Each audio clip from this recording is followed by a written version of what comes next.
भी अभिनंदन है, आपका भी स्वागत है। महामहिम हमारे सबके गार्जियन के रूप में सदैव हर विश्वविद्यालय के दीक्षांत समारोह का क्रमबद्ध रूप से एक तरह से बारीक हिसाब रखते हुए हर एक जगह पहुंचने वाले, सभी चीजों में बारीक निगाह रखने वाले महामहिम राज्यपाल माननीय मंगू भाई पटेल साहब, आपका भी वंदन है, अभिनंदन है। और हरफन बोला सभी प्रकार के कामों के करते करते अपनी एक विशेष पहचान बनाने वाले हम सबके सुपरिचित भारत सरकार के मंत्री माननीय श्रीमान ज्योतिरादित्य सिंधिया जी, हमारे कुलगुरु श्रीमान अरविंद कुमार शुक्ला जी,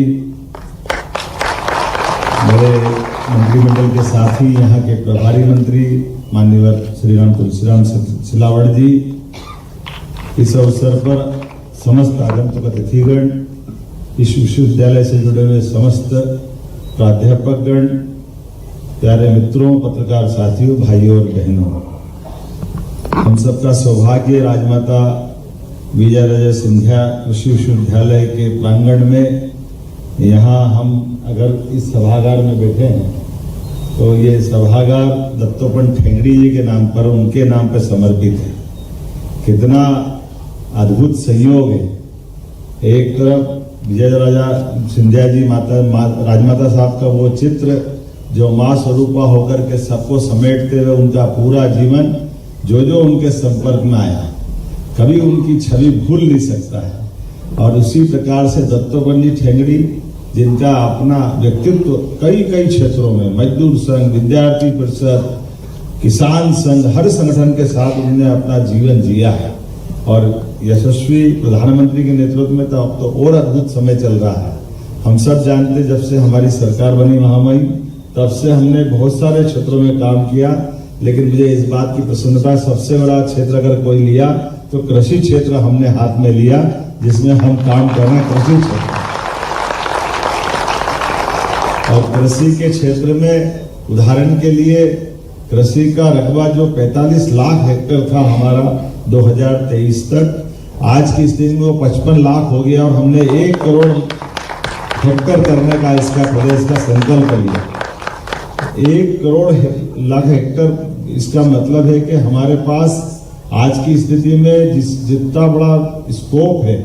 उदाहरण के लिए आज हम अपने रकबे की सिंचाई की बात करें तो नदियों के माध्यम से, नर्मदा वैली के माध्यम से हमारे सारे डैम तो पूरे हुए हैं, लेकिन अभी विश्व के पहले नदी जोड़ो अभियान यशस्वी प्रधानमंत्री के मौजूदगी में, जिनका माननीय सिंधिया जी ने भी उल्लेख किया, केन बेतवा नदी जोड़ो अभियान का भी हमने 20 साल पुराना झगड़ा समाप्त करते हुए उसका भी भूमि पूजन किया है। हमारे लिए सौभाग्य की बात, ये हमारा यहाँ से लगाकर बुंदेलखंड तक का इलाका, और दूसरा ये चंबल का जुड़ा हुआ इलाका जो मालवा तक जाएगा, पार्वती कालीसिंध चंबल योजना राजस्थान से सालों से झगड़ा चल रहा था।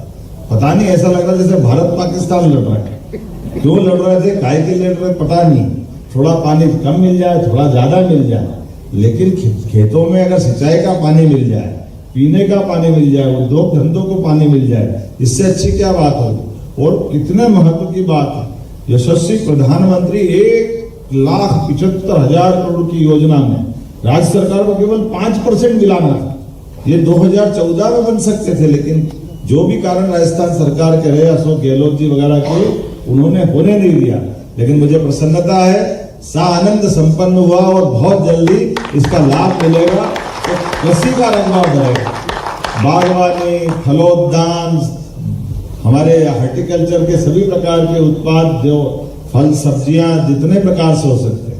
लेकिन जब मैं कृषि विश्वविद्यालय में बात कर रहा हूँ, जब हम पानी अच्छे से दे पा रहे हैं, हम सब प्रकार की बिजली के मामले में तो यशस्वी महामहिम आपको बताना चाहेंगे, हमारी सरकार ने तय किया है लगभग 32 lakh 5 horsepower, 10 horsepower और बिजली के कनेक्शन किसानों को हमारे द्वारा दिए गए।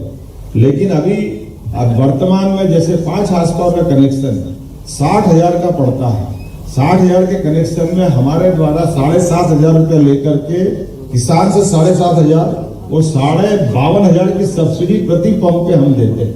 ये पूरे प्रदेश के अंदर ये कृषि के प्रति हमारी प्रतिबद्धता है। लेकिन हमने और संकल्प लिया है कि अब सारे किसानों को 3 साल के अंदर सोलर पंप देके ये 7.5 से भी छुट्टी दिला करके उनकी अपनी सारी बिजली वो उत्पन्न करे, ये संकल्प हमने लिया।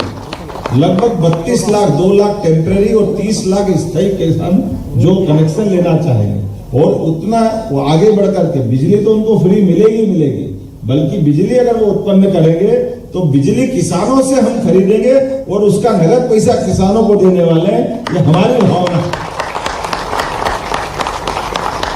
जो किसान के बारे में यशस्वी प्रधानमंत्री ने कल्पना की है कि उनकी आय बढ़ना चाहिए, तो आय बढ़ाने के लिए बिजली भी एक उनका सहारा हो सकती है।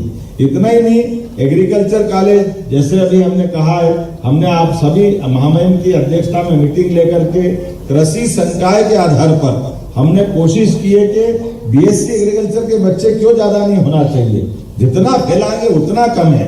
भविष्य की संभावना और विकास के मामले में भी पैमाने अगर देखते हैं, आज मुझे मालूम है कि अमेरिका जैसे स्थान पर 1 बीघा के अंदर 10-12 कुंटल गेहूं होते हैं, लेकिन हमारे यहाँ 18-20 कुंटल होते हैं। लेकिन अभी चुनौती हम फ्रांस की तरफ देखते हैं, कुछ और देश की तरफ देखें, वो 40 कुंटल लेते हैं। तो ऐसे कई प्रकार के वो नए टारगेट तय करते हुए, सोयाबीन में भी ये, सोयाबीन के अंदर ब्राजील और कई देश ऐसे जो कई गुना ज्यादा लेते हैं। मैं उम्मीद करता हूं आने वाले समय में आप सबके भरोसे से निश्चित रूप से मध्य प्रदेश का नक्शा बदलेगा।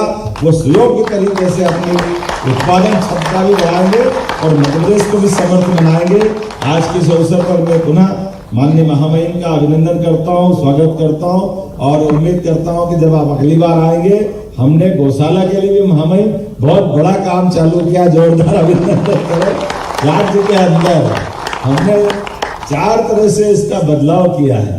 पहले नगर निगम बड़ी खिड़क बनाती थी, कोई आवारा, लावारिस, अपाहिज गौ माता मिलती थी तो उनको खिड़क में बंद करके उन पे जुर्माना के आधार पर उनको बंद रखते थे।